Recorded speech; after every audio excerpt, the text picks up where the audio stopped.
Would you be comfortable in revealing whether you shot this film in order, like in order of the story? Well, the story's written in a non-linear way. It's the original kind of non-linear narrative. In 3 weeks, Christopher Nolan releases a $250 million adaptation of The Odyssey.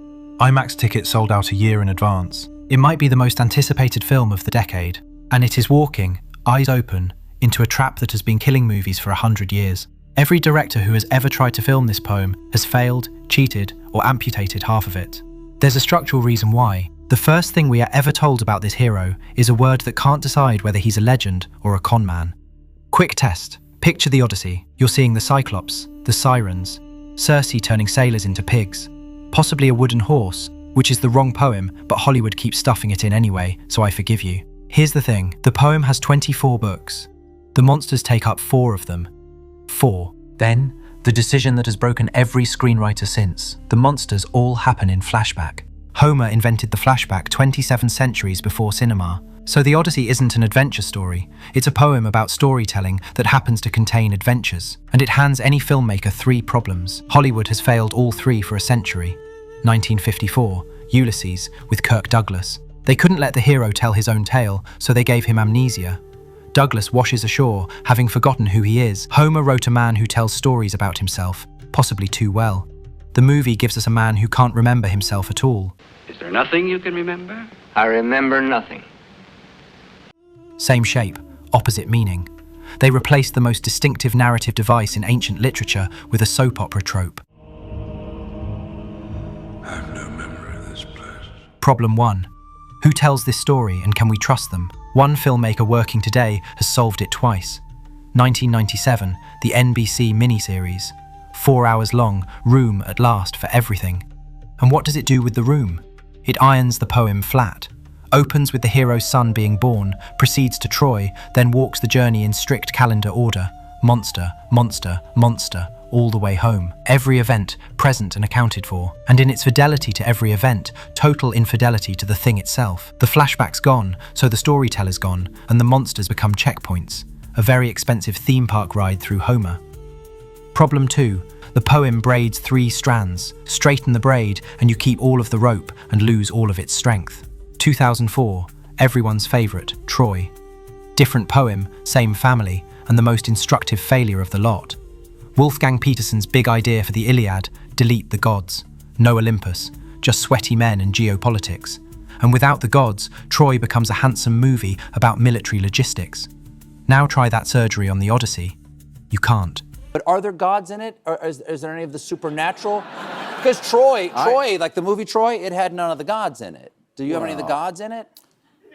I don't really want to give anything away. Poseidon is the antagonist, Athena is the plot, the monsters are the theology.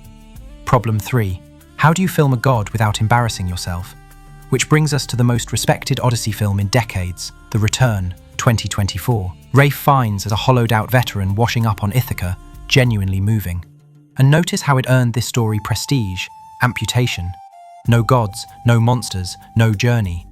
It adapts the last 12 books and pretends the famous half doesn't exist. The industry looked at problems 1, 2, and 3 and chose surgery. And yet the best Odyssey film ever made already exists. O Brother, Where Art Thou?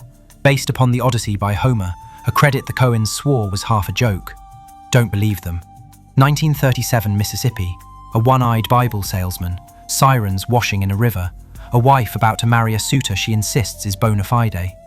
And George Clooney's Everett is the truest Odysseus ever filmed, not because he fights monsters, but because he never stops talking. A charming liar talking his way home to a wife who sees through every word. The Coens threw away every event and kept the soul. They treated the Odyssey as a structure, not a checklist. Christopher Nolan's career is one idea restated for 30 years.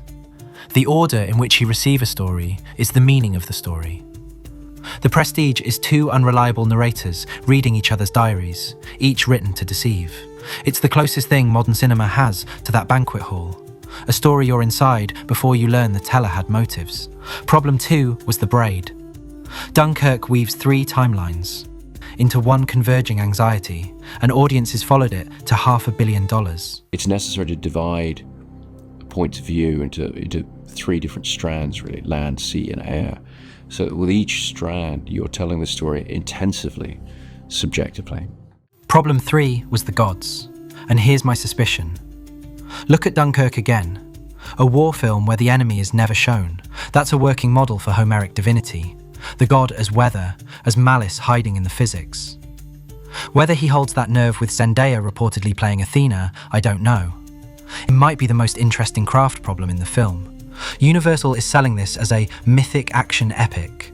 The trailer plays the legend completely straight, and the internet has spent weeks arguing about accents. It's entirely possible the one director built for this poem looked at the braid and ironed it anyway. Here is one question to ask when you enter the cinema and the film starts rolling. Where does this story begin? If the Odyssey opens at Troy, a horse, a burning city, a fleet setting sail, Hollywood has flattened Homer one more time with the most expensive iron ever built. Everything after will be a magnificent theme park ride. 28 centuries ago, someone asked a muse to tell them about a complicated man. We find out whether the movies are finally complicated enough to listen.